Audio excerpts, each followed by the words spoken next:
back, making money on the road now. I'm a young rich, here to turn into the whole town. Big drip, only when I'm stepping in that V-long. Never look back, put my foot up on the gas. Disney is perfectly happy with their Castastrophic downfall. That butchered that name. Damn, Disney. I don't think it has a down. Do they ever have a down? Isn't it Pixar with Disney as well? So I don't. Honestly, we'll see what I have to say. Disney is no longer the magical, wonder-filled universe that it was when we were growing up. Not only have they been making uninspiring, lackluster new films, but they have been going back and changing old stories, altering the narratives of iconic creations.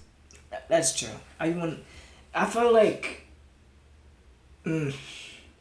nowadays, bro, is like, you got to do that. Like, you don't have to do that, but like, you got to do that. So, cause these days in 2023,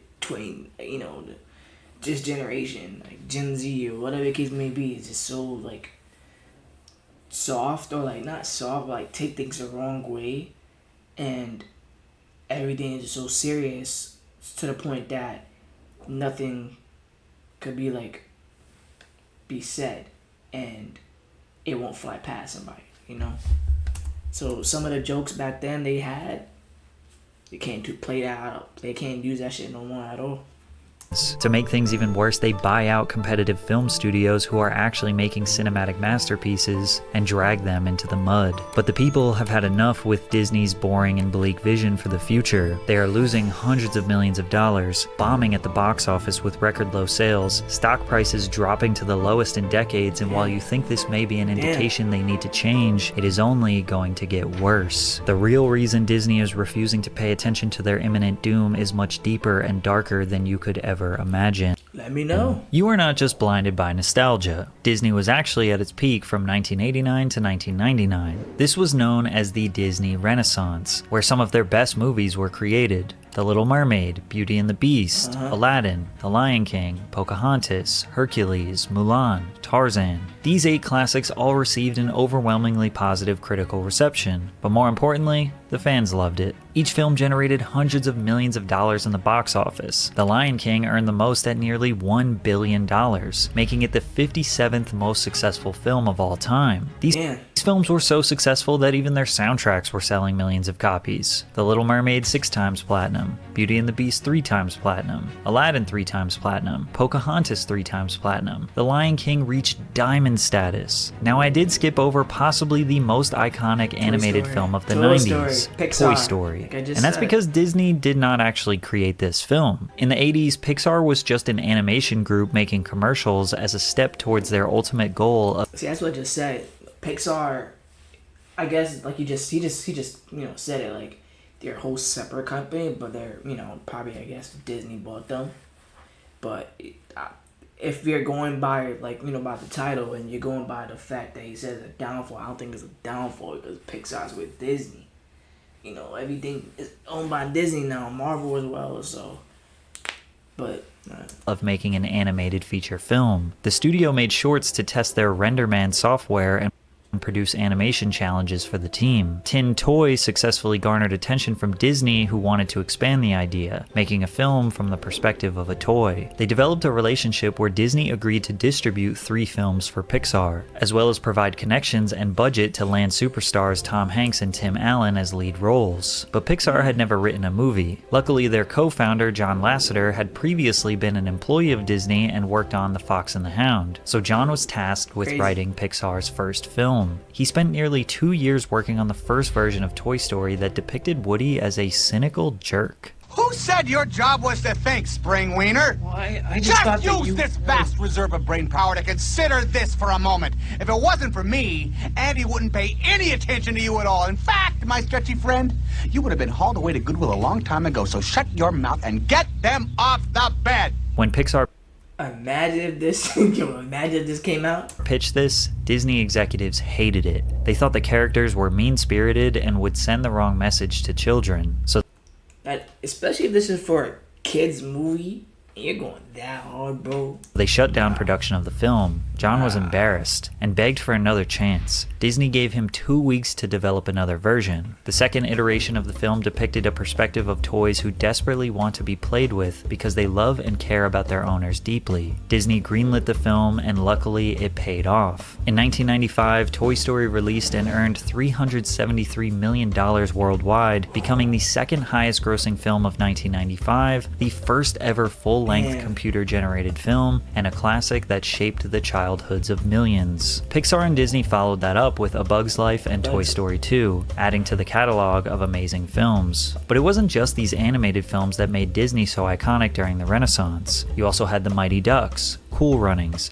Angels in the Outfield, The Jungle Book, Hocus Pocus, The Parent Trap, Heavyweights. Let me know some of your favorites. It's also important to understand that during the 90s, Disney also owned 2 major production studios, Touchstone and Hollywood Pictures. Touchstone produced Armageddon, Pretty Woman, Dead Poets Society, Sister Act, while Hollywood Pictures produced Tombstone, The Sixth Sense, and a bunch of others I don't personally recognize. In short, Disney absolutely dominated the 90s. They created iconic moments of magic that taught us valuable life lessons. They taught us right and wrong. Never pretend to be something you are not. Listen to your parents. Love and cherish your family. Lessons that would make us well-rounded human beings. However, they did get their fair share of criticism back then as well. The Hunchback of Notre Dame explores themes such as lust, obsession, and religious hypocrisy, which are more mature and intense than typical Disney fare. The character. So, what you just basically is saying, bro, like, I'm guessing, like, back then, if you was to, like, spread, like, negativity around these, like, kids animation films, you know, get backlash. It was understandable, but I feel like, in my opinion, that, you know, it's good to, like, show this, you know, to the point to, like, not, like, to go deep with that, but, like, at least show, like, the bad side of things. So, you know, probably at the end of the day, or the end of the show, or the end of the movie, you show what should be done, or, you know, could be done. So it's like, you know, hero and a villain. You see the hero side, you see the villain side, and at the end of the day, the hero wins. But you still see the bad guy's side and how to not act. The character of Esmeralda was critiqued for her sexualized design, objectifying and misrepresenting her character. The 1989 VHS cover of The Little Mermaid was banned and later changed when people noticed it contained phallic imagery. But these days, many people think we should have been harsher on Disney films in the 90s, which has caused people to go back in the past and become critical of what they thought were great films. And yeah, dude, that's like a peak. That's like peak, probably like 2020 or something like that. It was like a whole era, like, people just going back to Disney films, just peeking, like, pickpocketing everything that they used to put in the films. Because, you know, they'd be like, back then, we obviously didn't know that because we was kids, but then looking back at it, you know, they would notice it, and they think it's, like, it's outrageous and stuff like that. But, like, yeah, think about it, bro. Like, when you're a kid, bro, you're a kid, bro. Like, you're not going to always see things, of course. So, but, yeah, honestly, I feel like when these, you know, filmers, I mean these developers or whatever, that create these movies, whatever, they take it to the movie theaters or whatever the case may be. So they're expecting adults and children there. So I'm guessing, in my opinion, maybe not, I don't know, but they probably just slide in like a little adult humor into things because, you know, adults coming to watch the movie with the kid. Aladdin as a whole was criticized for perpetuating negative stereotypes and presenting a distorted and one-dimensional view of the Arab world. They also thought that the casting of white actor Robin Williams to voice the genie, who is a mystical being living in a lamp, was considered whitewashing since the character had cultural connotations associated with the Middle East. Disney also went back and changed controversial lyrics in the song Arabian Nights. A joke from the bloopers reel in Toy Story 2 raised so much controversy in 2019 that Disney decided to remove it. You know, I'm sure I could get you a part in Toy Story 3. I'm sorry, are we back? Oh, all right, girls. Lovely talking with you. Considering the sexual misconduct allegations against Disney executives, this joke didn't age well. Pocahontas was accused of appropriating and commodifying Native American culture for profit, without showing proper respect or understanding of the cultures and traditions they were depicting, while also being too historically inaccurate. They also depicted a relationship that falsely represented how natives felt about European settlers. Their song Savages is a war song song in the film with some questionable lyrics. Their whole disgusting race is like a curse. Their skin's a hellish red. They're only good when dead. They're different from us, which means they must be evil. People were angry that they made such an abhorrent song into a catchy tune. However, defenders simply say that this is an accurate way to depict how horrifying and absurd their mindset was. Disney did go back and... You see what I mean? Like, and it's a pro and a con, bro. I feel like it's harsh as fuck, but like that's reality, you know. And that, you know, I guess because a kid is watching it. So, but at the same time is like, at least they're doing that, not intentionally offending people, but just to give people a better mindset of how that actually was, you know, which is still kind of wrong because it's still a kids movie, but like, you know, you gotta. It's not like they're intentionally doing that and making fun of X, Y, and Z. But I'm not defending it. I'm just saying, I'm just playing devil advocate, you know. And change some of the lyrics from their whole disgusting race is like a curse to here's what you get when the races are diverse. However, there is no argument that the Renaissance era was Disney's peak, and the only reason they survived throughout the 2000s was because of their ability to buy the companies that were actually making great art. The 2000s is often described as Disney's experimental era, because the company started trying different ventures to keep their billions flowing in. The Disney Channel was their venture into daytime television and was the last original creation before they kinda gave up. Even Stevens and Lizzie McGuire were their first big successes in the live-action sector, which led to huge hits like That's So Raven, Sweet Life of Zack and Cody, Hannah Montana, and Wizards of Waverly Place. These shows rooted our problems as tweens into reality. They depicted fun adventures while also tackling real problems like how to talk to your first crush, how to combat bullies, going through puberty, among other growing pains. Every single one of their successful TV shows were turned into movies, which speaks to their experimental nature, but they also produced original... These movies was crazy, bro. Like, yo, I'm not gonna, you know, bring up the other competition, like Nickelodeon or whatever, but like these like movies turn into shows turn into movies, they be so crisp, bro. It's like you're in a movie theater for real, for real. TV movies like Smart House, Cadet Kelly, the Halloween Town series, and of course, High School Musical. For the people that didn't grow up during this era, it's hard to describe how much the Disney Channel impacted children. Kids in the 50s through the 70s pretty much only watched cartoons on Saturday mornings. 80s and 90s kids watched before school and after school, but had less variety and autonomy over what they were watching. Early 2000s kids grew up with multiple TVs in the house. If parents wanted to control the television, they likely had a playroom TV or bedroom TV where they could watch whatever they want. They had DVRs, playback software, endless amounts of reruns, and even multiple channels that aired the same shows. Disney Channel shows were averaging anywhere from 4 to 10 million viewers on the premieres alone. Hannah Montana and the Cheetah Girls became international superstars, doing stadium tours with 10,000 plus people singing songs that were based on a Disney Channel TV show. And while their live-action TV thrived, their animated TV shows were much weaker than competitors Nickelodeon and Cartoon Network. But they still had some solid new additions with The Proud Family, Kim Possible, and Phineas and Ferb. All of those also got their own TV movies. But if it wasn't for Pixar, Disney's animated film presence would have tanked. They started the 2000s with The Emperor's New Groove, which fans loved, but it failed to meet the financial success of the Renaissance era films, only profiting about $70 million, which isn't enough for Disney. From here, hand-drawn animation was being considered obsolete, and Disney had not been working on computer-generated animation. To make things worse, there was new competition on the horizon: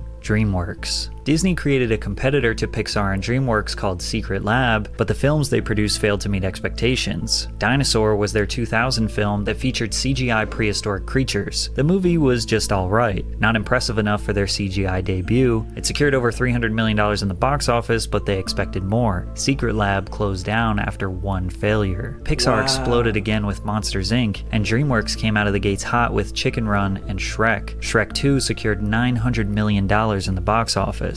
Disney was trembling. The Lilo and Stitch movie was the last original bona fide hit Disney had since the 90s, grossing $273 million, but it still didn't even come close to Pixar. Finding Nemo grossed nearly $1 billion worldwide, The Incredibles $600 million, Monsters Inc. $500 million. But it wasn't even just the money. Disney's animation was outdated, and their storylines were almost exactly the same from 1989 now into the 2000s. They knew they could not compete with the creativity of Pixar or DreamWorks, so CEO So they had to buy them, man. If you can't beat them, buy them. Bob Iger decided to acquire Pixar in 2006 for $7.4 billion. Every movie after 2006 by Pixar could technically be considered a Disney movie, but John Lasseter at Pixar was not going to let them ruin his films. He demanded that Disney executives have little power over the creative direction of Pixar films, and since Disney needed Pixar, they obliged and saw even more success. Cars, Ratatouille, WALL-E, Up. Pixar saved Disney, but only for a little bit. To make matters worse for Disney, they were struggling to find big success in live-action films. There was really only 2 films that carried this era: Pirates of the Caribbean, which became a multi-billion-dollar series over the next 2 decades, and Chronicles of Narnia, which also grossed over $1 billion worldwide. Even though that was technically a spin-off from a book series written in the 50s. Other than that, we got some cult classics like The Princess Diaries, Freaky Friday, Bridge to Terabithia, and Remember the Titans. However, as we went into the 2010s, Disney Channel ratings started to dwindle. The only show still gaining viewership was Wizards of Waverly Place. By that point, kids like me were in high school and moving on from Disney. It seemed like every sector of their business was facing imminent disaster as we passed 2010. Their TV cartoons weren't as good as Nickelodeon or Cartoon Network, their animated films weren't as good as Pixar and DreamWorks, their live-action TV shows were losing steam, and honestly, they never really had booming success with live-action films aside from a few. So instead of buckling down, figuring out where they are going wrong, figuring out how to create wonderful, imaginative universes like they did in the 90s and for nearly 100 years before, they took the easy way out and just bought out companies who were actually making great art. Disney actually has a long history of buying companies that are competing with them, or buying into industries they want to take part in. Like in 1993, they purchased the Mighty Ducks hockey team and the California Angels baseball team. Why? Because they wanted to make a hockey movie and a baseball movie, and they weren't just going to waste an opportunity to create a money-making professional sports empire. Well, they failed, but the movies were pretty good. Then in 1996, they purchased ESPN as a whole when they acquired ABC Inc. And to save you a bunch of time, this is every single company that Disney owns today. Real estate companies, theme parks, merchandising, Vice, National Geographic, Hulu, and even GoPro. Disney has their white gloves in just about every business imaginable. They were once a company that took pride in creating cinematic masterpieces to last decades. With the help of Bob Iger, they became focused on one thing and one thing only: profit. And in the start of the 2010s, they did pretty dang good after they purchased Marvel Entertainment for $4.4 billion. If you want to learn how to edit really well from professional Hollywood editors, we're going to show you the stuff that nobody else is teaching.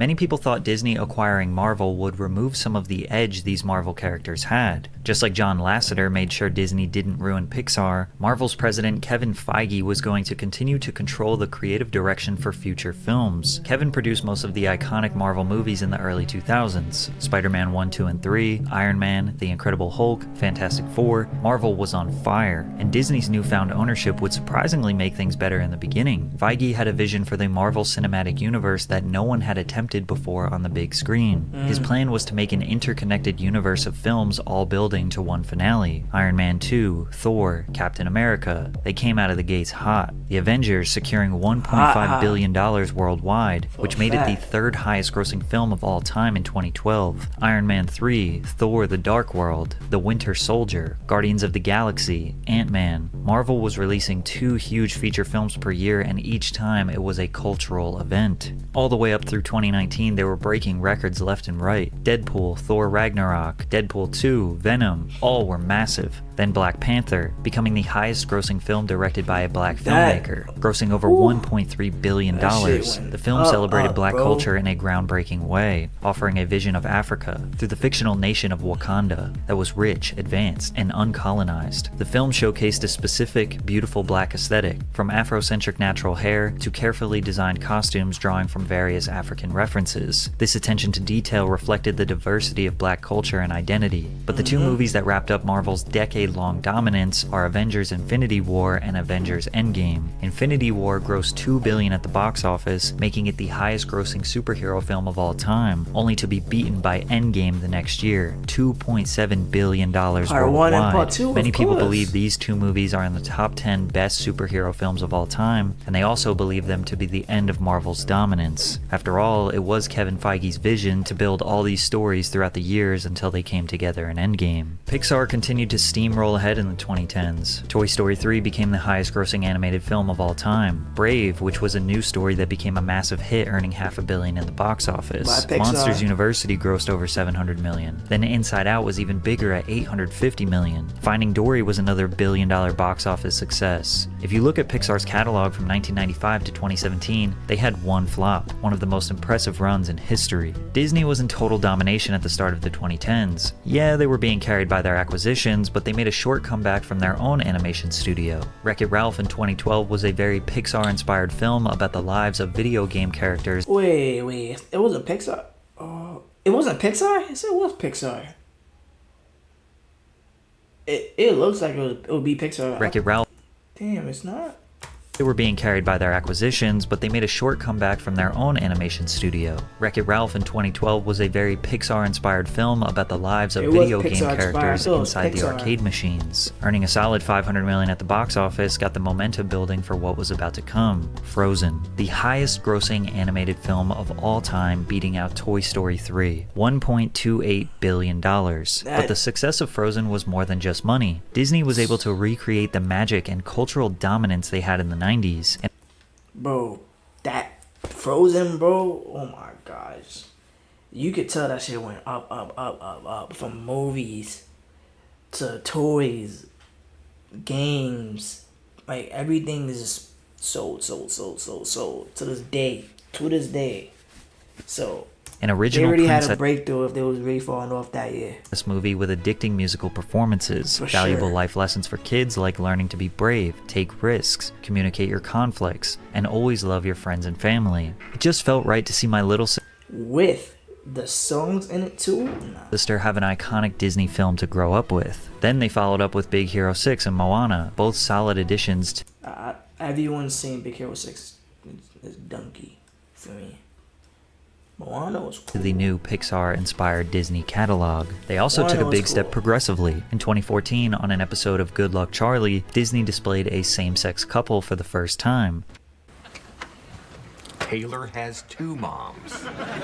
Something that would become a key part of all of their films years later. Their live-action films Cinderella and The Jungle Book were also huge hits. Beauty and the Beast earned over $1 billion. By the mid-2010s, everything was booming again. Disney just could not miss. In 2012, they purchased Lucasfilm, the creators of Star Wars, for $4 billion.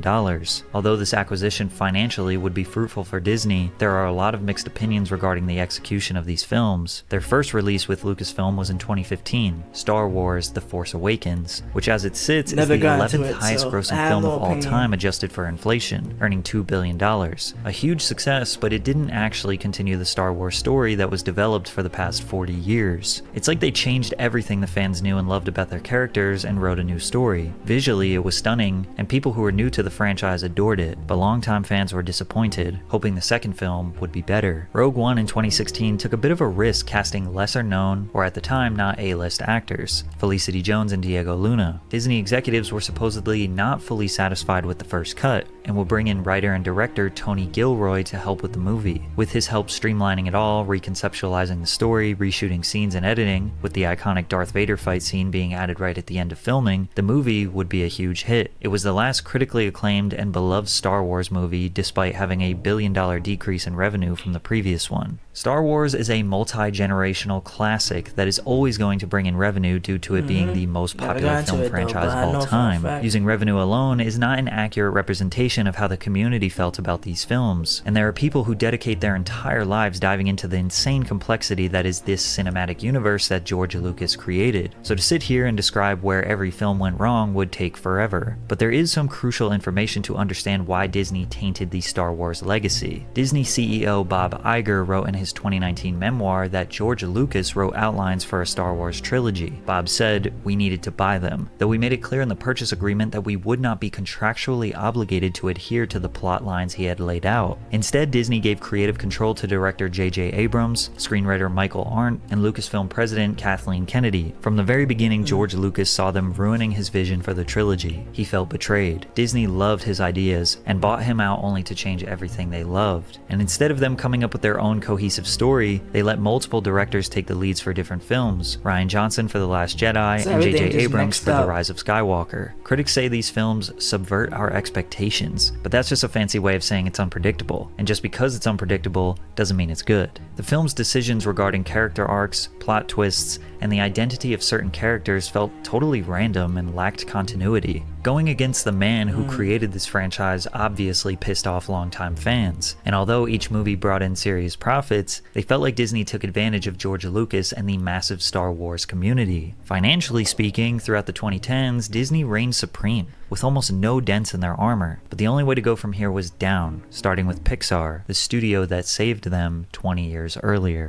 John Lasseter, Pixar and Walt Disney Animation Studios' chief creative officer, took a leave of absence in 2017 after revelations last year that he sexually harassed multiple employees during his tenure. What's up with all these bigger, higher, like, you know, doing these type of things, bro? Like, it's always that, bro. It's always people in the big companies that always have these negativity and news around them, bro. Maybe it's, I'm not saying it's cap, but like some people be capping, some people be not. Or wait until, you know, I don't know, bro. But that's messed up for sure. But I'm just saying, like, damn. It's always that you always hear something about that, like the higher ups in big company having these type of things. Tenure. At Pixar, John was known for grabbing, kissing, making comments about physical attributes. John responded with, "I've recently had a number of difficult conversations that have been very painful for me. It's never easy to face your missteps, but it's the only way to learn from them." Lasseter made him... Like, come on, bro. You like now you have to know innocent, bro. Like, you know what you're doing, bro. Like, every time that people have these excuses, bro, like, come on. There's no excuse, bro. Come on. Self the victim. You did it. You know you did it. Like, hoping to gain sympathy of those who oppose this sudden Me Too movement. Disney didn't fire him until he finished the projects that he was working on. He stayed there for another year to finish Incredibles 2 and Toy Story 4. Both were massive commercial and critical successes. Although John was exposed for being a relentless creep, deserving of his termination, there is no doubt that he was the creative genius at Pixar. After he left, Pixar died. Onward was a box office flop and received controversy for this clip.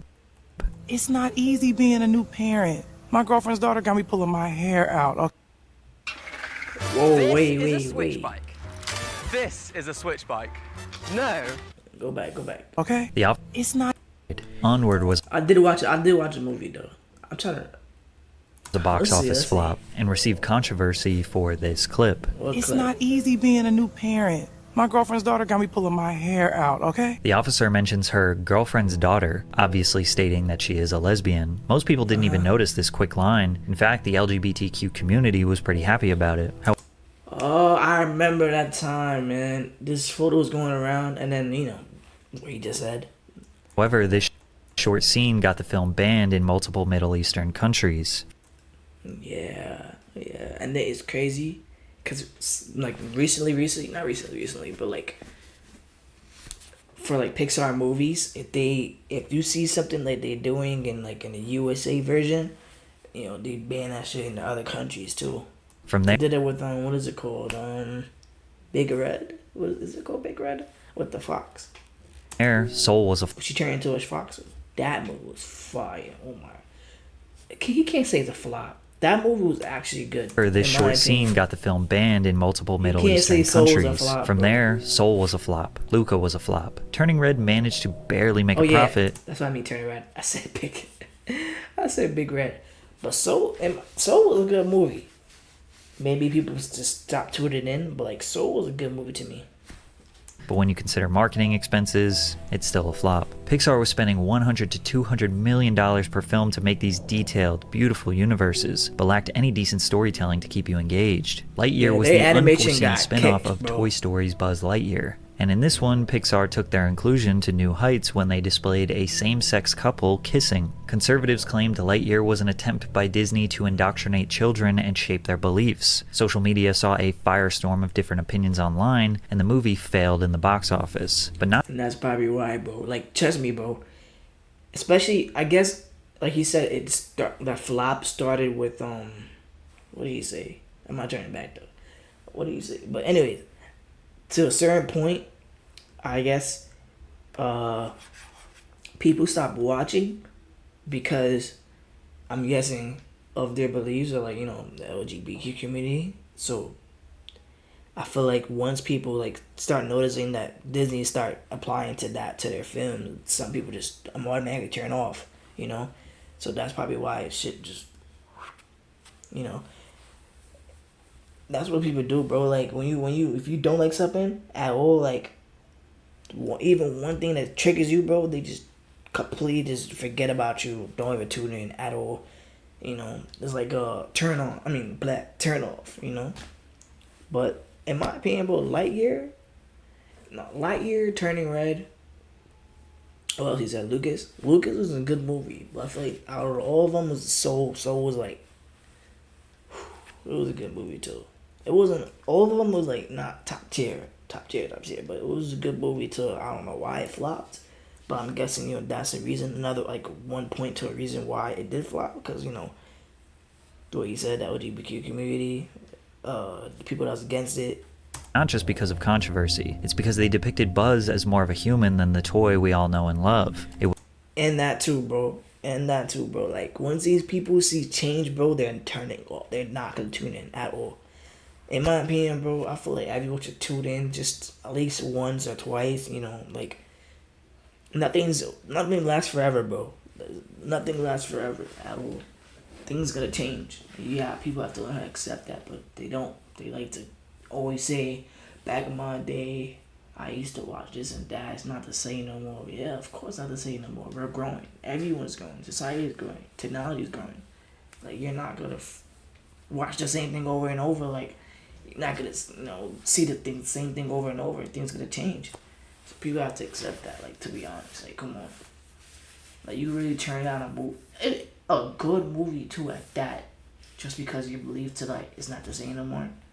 Obviously, things are changing, bro. It was voiced by not Tim Allen, and it's an origin story that nobody really needed in the first place. It's hard to say what exactly went wrong at Pixar in the past few years. It can't simply be Lasseter's exit, because he was hired by Skydance Animations and their first movie, Luck, was a commercial and critical failure. Pixar has never had so many failures commercially and critically in their entire history. They are on life support and don't know how to save themselves. The next sector of Disney's business to go was their own animation studio. Instead of taking risks on new storylines, they continued pushing what was working. Ralph Breaks the Internet was a solid sequel that was loved by fans and critics, also turned a decent profit. Frozen 2 was bound to be a smash hit and ended up being bigger than they probably imagined, $1.4 billion in the box office, the second highest grossing animated film of all time. Hopefully this was enough profit to handle all the loss they were about to take in the 2020s. Raya and the Last Dragon, flop. Encanto had an okay box office performance, but got more popular once it was added to the Disney Plus streaming service. Strange World was a massive box office failure and had yet another LGBTQ controversy. The main character, Ethan Clade, is an openly gay teenager whose crush is the male character Diazo. This is the first Disney film with an openly gay lead character. Teachers in Florida were being investigated for showing this film to their students. Opposers think that Disney Animations is failing because they choose not to write an interesting and meaningful storyline, but rather focus on pushing in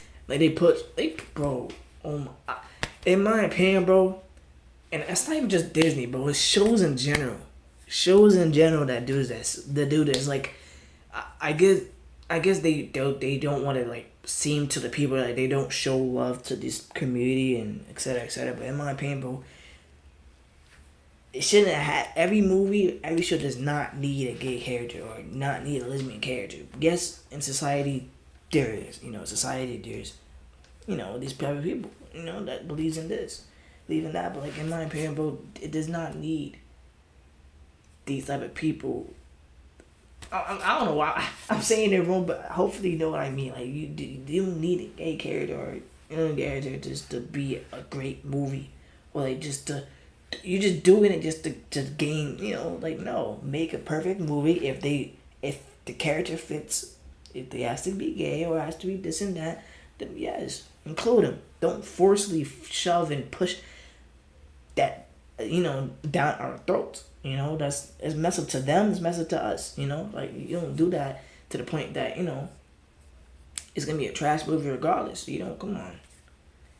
Like, it's not trash because they're in it, like you're gay people or whatever. That's not just because of that. It's like you're shoving it down adults every single film to the point it's not even needed to the story. There's no point. Especially if you know the backlash you're gonna get behind it too. Especially if it's in a kids movie as well. Some people doesn't like having this towards their children, like as in like they're not ready for that talk or they're not ready to like have this information to their register yet. So like agenda to children. However, the LGBTQ community feels like they're finally getting deserved representation in films. See, I get that too. See, there's a pros and a cons. Like, of course, that's a good thing. That's a good thing. But at the same time, it's like, you don't need it to be in every film or don't need it to be in every show to be a good movie or whatever the case may be. I feel like they're just scared to the point that like if they don't include it these times, like if they don't include that at all, then backlash. But at the same time, it's like you don't need it every single film, and it's not just Disney, but like every single show that does this, every movie, every show that does this, always have that one gay character. It seems very, very pushed and rushed, very, very just shoved in their face, and just no thought about it, no thought about the character. Just no, they're gay, and boom, bam, bam, bam. No, bro, like come on. Every time, bro. Every time I watch a movie, every time I watch a show, it's all the time, bro. Like, come on. You don't need to have this type of characters in these shows. Yes, it happens. Yes, it's okay. Yes, it's perfectly fine. But at the same time, it's like, when you're pushing shit down people's throats, you're not going to tune in at all. But Disney made their stance towards the LGBTQ community very clear in March of 2022, when Florida legislator passed HB 1557, otherwise known as the Don't Say Gay bill. This bill prohibits instruction on sexual orientation or gender identity in grades kindergarten through 3rd grade. The bill is framed around the fundamental rights of parents to make decisions regarding the upbringing and control of their children. Like I just said, like I just said, bro, like you're forcing children to like I feel like a certain age, in my opinion, a certain age, if that children or child feel the way to transition or whatever the case may be, so be it.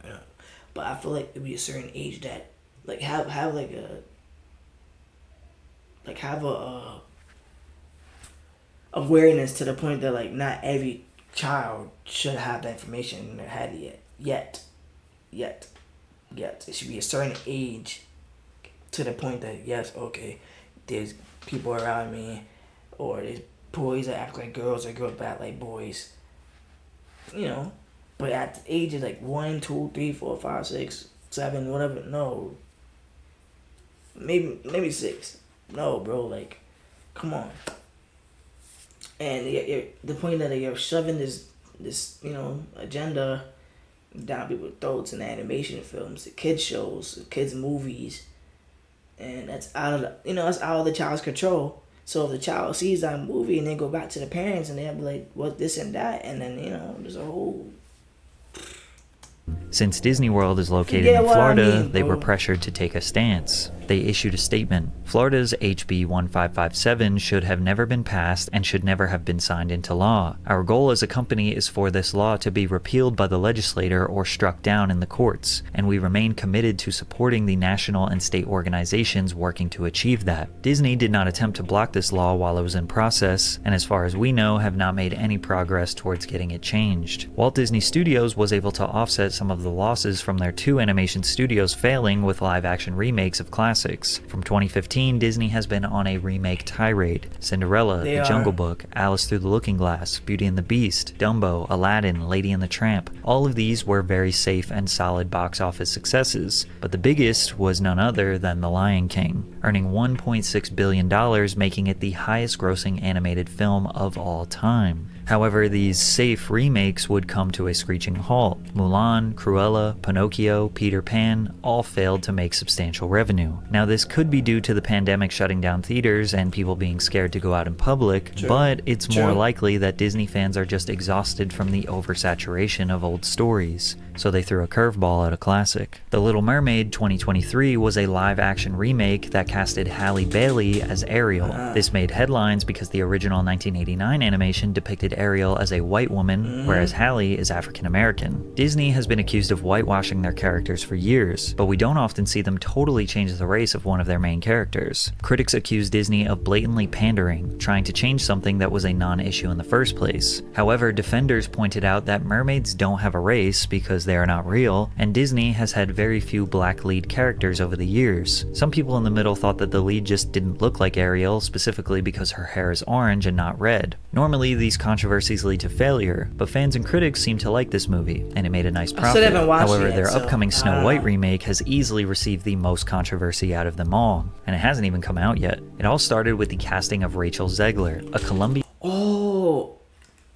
American set to play the role of Snow White. This specific princess is known for having pale white skin and dark hair, but Rachel's skin color is not why people are angry. It's her constant reminders that she hates the original story. I mean, you know, the original cartoon came out in 1937, and very evidently so. There's a big focus on her love story with a guy who literally stalks her. Yeah. Weird. The cartoon was made 85 years ago. And therefore, it's extremely dated when it comes to the ideas of women being in roles of power. I just mean that it's no longer 1937. I was scared of the original cartoon. I think I watched it once and then I never picked it up again. Even people who are extremely for Disney reshaping and modifying their classics to fit a modern society think Rachel is annoying, entitled, and disrespectful. And on top of that, she doesn't think she's being paid enough. If I'm gonna stand there 18 hours in a dress of an iconic Disney princess, I deserve to be paid for every hour that it is streamed online. She's like everything people hate about this generation distilled into a single person. That's how she really acts, bro. That was a joke. Nah.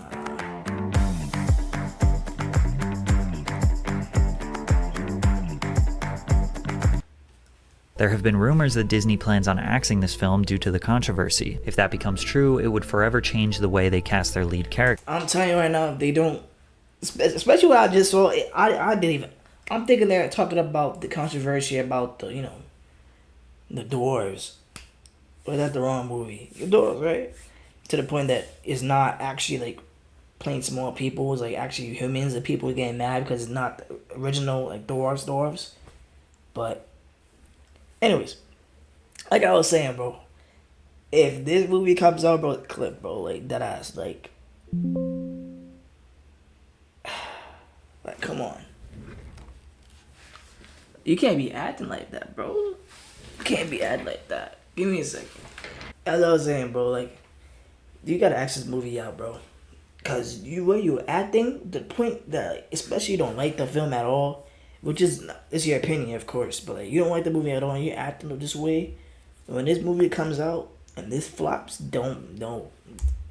Disney, come on. You gotta drop the ball, bro. You gotta exit out, cause especially, you know how the public is towards Disney movies nowadays. Once you see something they don't like, they're not putting in. They exit it out. They're trying to cancel the whole movie. And, you know. If they don't axe the film, it sends the message to future leads that you can disrespect the legacy of Disney, insert your unwanted opinions, all while elevating your fame and getting paid millions of dollars. Marvel has not been able to escape this downfall either. Aside from Spider-Man and Black Panther, who were certified billion-dollar hits, their rollout of new films have been catastrophic. The New Mutants, The Kingsman, Morbius, Eternals, which was their first openly gay superhero, all bombed at the box office. Really? I didn't watch none of them.